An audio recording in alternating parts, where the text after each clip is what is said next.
which is great timing because my little pupperito just came inside the door. Look at that little guy. Look at you. Hi, Fred.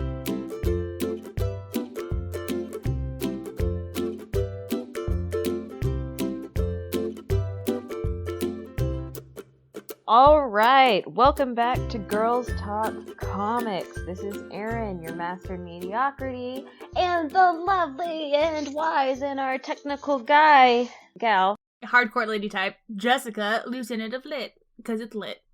What? 100 fire emojis. God damn it. I just made myself feel old. I know, me too. Shit. Good thing this isn't on the Facebook. Oh, shit. Nobody knows where to find me.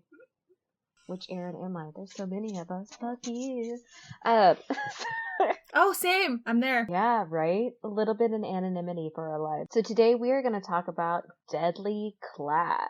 An image title by Rick Remender and Wes Craig that some people might recognize from the sci-fi show that might still be ongoing. Or, anyway, it was really exciting at first because they're like, oh, we'll put it free on YouTube. But then it was just episode 1 and I felt betrayed and I never watched it.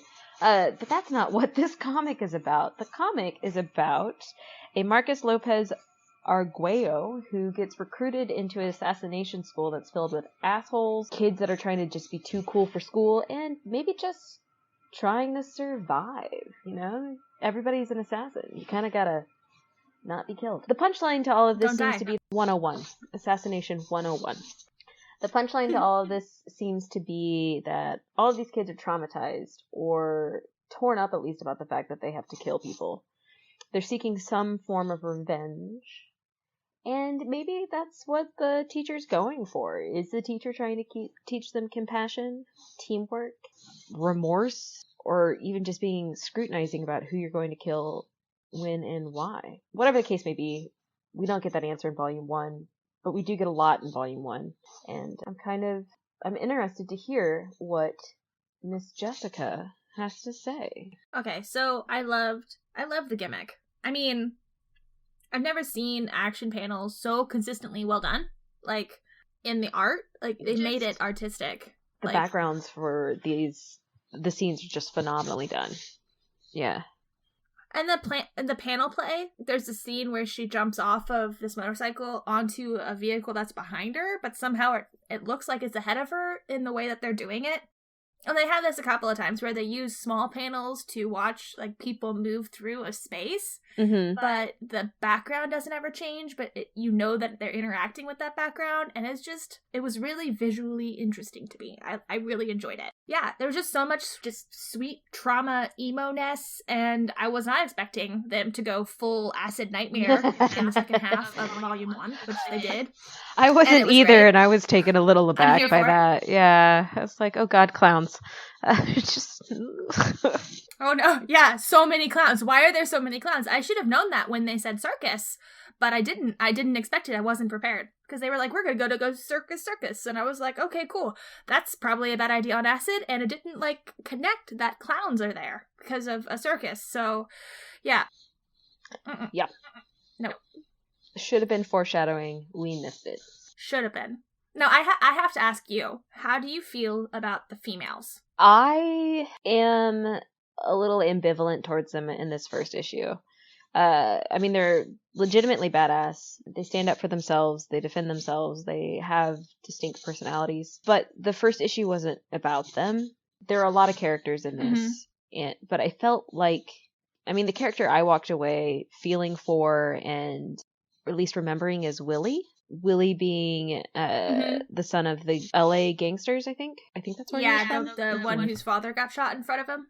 Right? Yes, yeah. That was the character that stuck out to me throughout this first volume and was more impactful on the narrative than anybody else. Not to say that they weren't good. I actually kind of liked some of the dialogue between one of the girls about the other girl. Saya and... what's the other girl's name?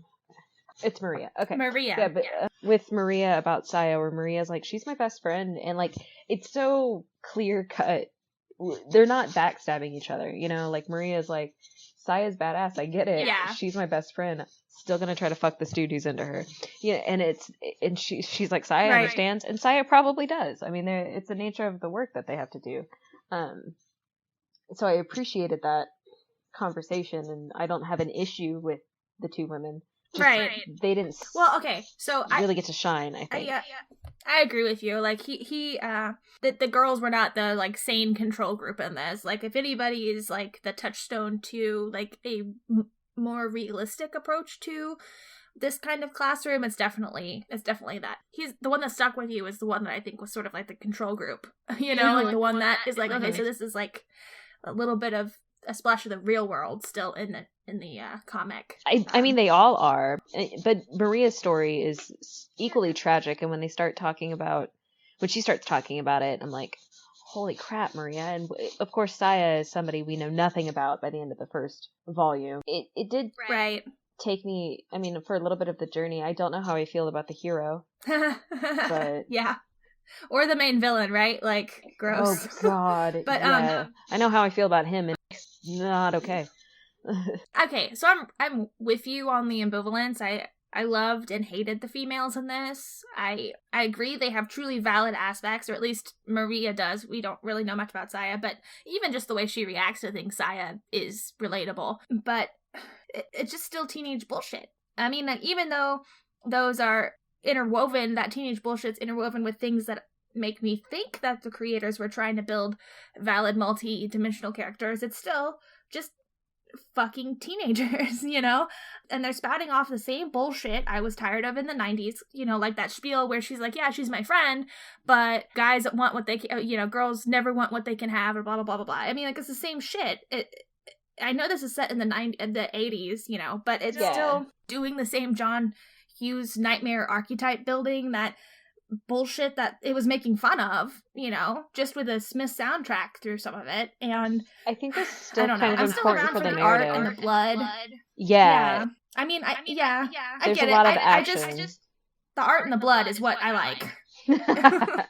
Narratively speaking, kind of tacking on those juvenilizing and infantilizing traits to these characters of, like, you know, Maria's perception of other women, the fact that they are spouting the same emo, depressing teenage bullshit, just wanting to binge drug use. Like, it's just that I think should point out more of the horrors that they're committing, you know, that it should remind us that these aren't adults who have to go kill people for homework. They're still just teenagers, and it adds that QMCR. juvenile. Teenagers are scary. Yeah, and it reminded me as a reader of, like, these kids barely have their license, you know, like Saya shouldn't be able to drive a motorcycle that well. I mean, she's 16, 17 in this book, and yet she's doing phenomenal and bold works like that trick writers might be able to copy with a harness and years of practice. So it's just, I don't know, it just reminded me that they're kids who are committing horrible, horrible acts. In the name of revenge. I think the thing that I don't like about it is this is the brand of that emo teenage bullshit that springs out of the minds of fully grown-ass people looking back on it like that was, like, of course that's the way people think, you know? Like, I don't know. Some of the little spiel in the car is the thing that stuck in my craw the most, I think, because it's like, yeah, of course that's how we thought, that's how we saw the world, or whatever, or you know, / that's how we were discovering the world, or whatever. Like, I mean, this first volume, I'm not sure, like, I'd have to read a couple more volumes to know if they kind of pulled out of that or not, but it just, especially reading the front matter and the back matter that was available on my digital copy, it seems like he was trying to, like, do, like, a half autobiographical thing in terms of the issues that they were covering, the teenage issues aspect of it. I don't know. Like, I like the stuff. I like the stuff that has. I read a lot of stuff about teenagers still, and if I was comparing the way that they handled the issues in this one versus the way they were handling the issues and atmosphere in, say, I get what you're talking about. I think, yeah, because it's. I mean, it might be that you and I we've catered our reading to such a degree that we're reading a lot of stuff done by female creators, and with female characters, that teenage experience is going to be different for boys and girls. And like a lot of it's going to be the same of like, you know, the overbearing unknown depression, just the existentialism that comes with it, the excitement, just different kinds of challenges, just that comes from being socialized in different ways. And I knew as a teenager, like, I was listening to Blink 182. You know, I wasn't listening to the Smiths. Like, it's a different kind of angst. And though there was a lot of that emotion in it, like, when I read teenage stuff like this, it makes me want to sit down with the creator and be like, are you still working through some of that trauma, that onset of depression that you couldn't get through?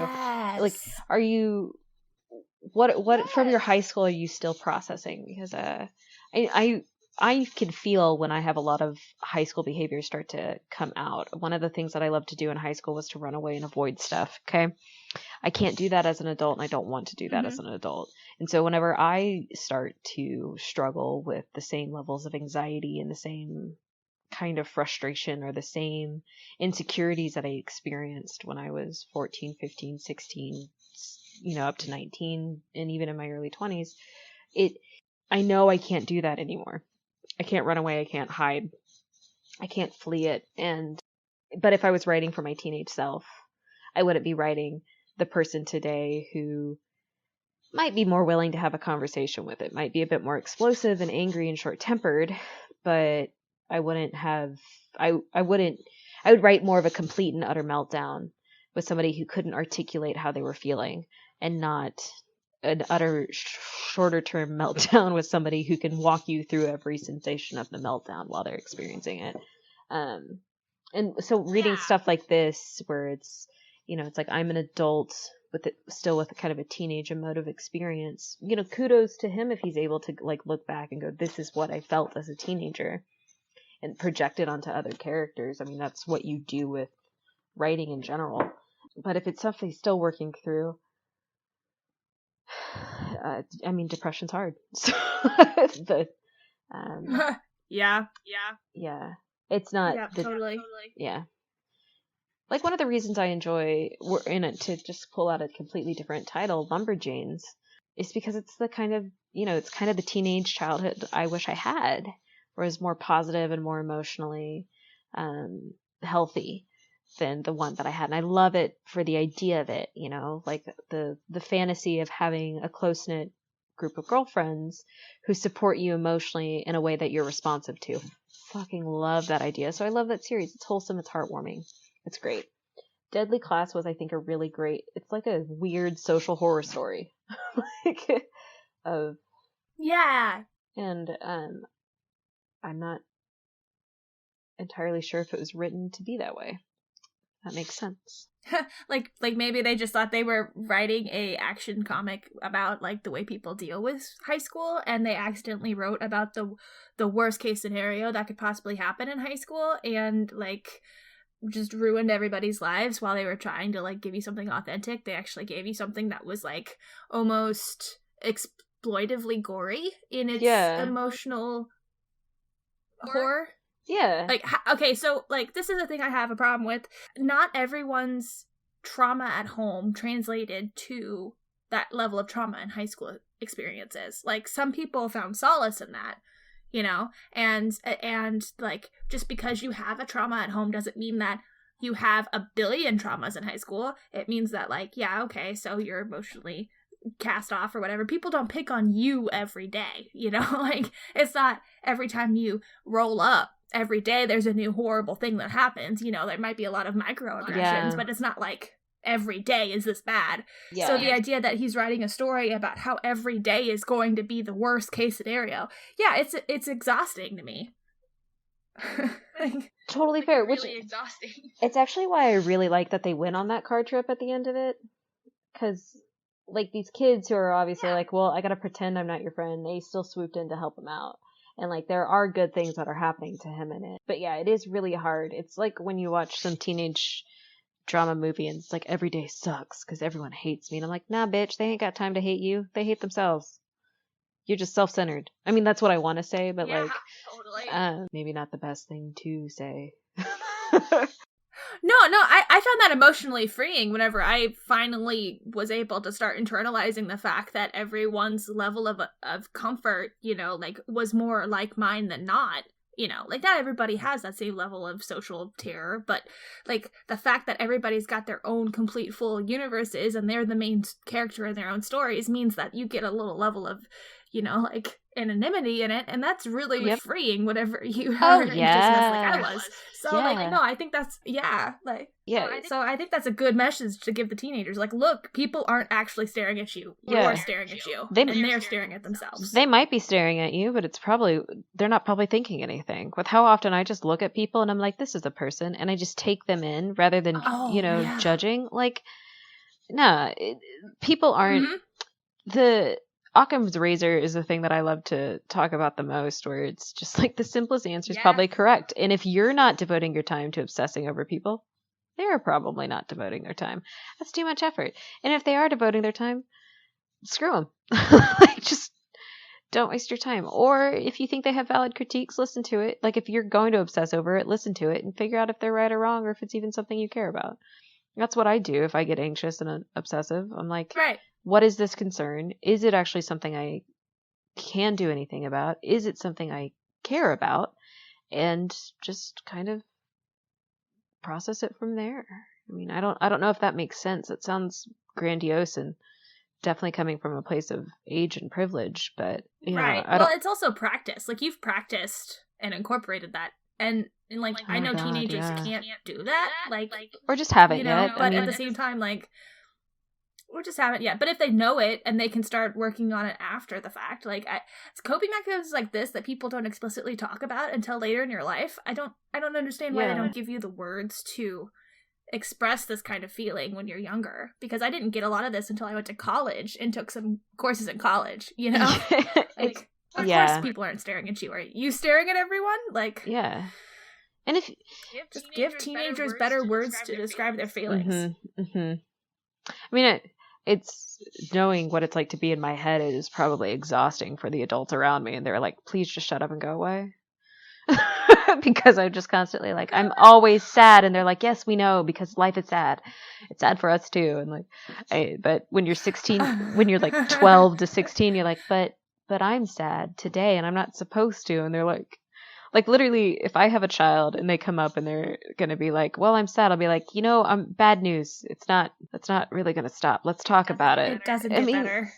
It can. I'm not going to say that, but it's more like being sad's not necessarily a bad thing. Let's, figure out, why are you sad? That kind of stuff. Like, do something constructive with it, rather than have some more coordinates on the sad scale. I just hope I would never be a parent or a mentor who'd be like, let's just smile instead of frowning, just get over it. Like, I hope I never say that. What I want to be is the kind of parent figure that gives them a knife and tells them to go murder a hobo. That's what I want to be. Yeah, thing I'm learning from Deadly Class is I'm going to have to put that in my not a parenting technique that I want to pass on. Also, I hope they come back to that scene a little bit more and kind of explain the horribleness of it in a more direct manner. That murder, anyway. Yeah, I'll be honest with you. My notes. I think there was something there that they didn't tell you. Right. Yeah, but my notes for this, after I finished reading it, like, I wrote the opening spiel, and then I just have in bold and italic letters, just damn. Like, that's my opinion on the book. Is just damn. I didn't write about the plot points. I mean, it's a journey. I'm happy I went on. Yeah. It's definitely something that I think, to kind of get to the last question, though, about trades versus single issues, I think this is something that can be read in either, and you'll get the same experience. Oh, yeah. Trades are probably just going to be easier to find. Easier to find, because this has a lot of volumes, doesn't it? I mean, whenever I was looking it up, it had, like, a shit ton to give me, but also, like, I don't know, like, I think I could handle about a volume at a time, but this is something I'd probably wait in between the volumes, but it would kill me if I had to wait in between the issues. Like, there's a delicate balance there. Like, It's a thick one, too, though. Like, it's a thick volume 1. Yeah. But yeah, if I had to wait between the issues, I'd go crazy. and not in like I'd just be so frustrated and unfulfilled. Yeah, I get that. Who wants that in their comics when they get enough of that in real life? Burn. Look at you. We're just doing so much social critique right now. Jeez. Who expected this to turn into a small psychology episode? But this is not maybe a sign for the future. Who knows? That's a lot of responsibility. Welcome to Girls Talk Comics and Psychology. The Lieutenant of Literature's therapy session. Oh, yeah. We should put the byline in. Yeah, it's like unintentional therapy as well. Dr. Lieutenant, the asterisk, no doctorates are involved. The Master of Mediocrity has half a license. That's like, I'm not licensed to do this, but I'm licensed. But the internet exists, so who cares? All right. Well, thank you all for joining us. Bye. Bye.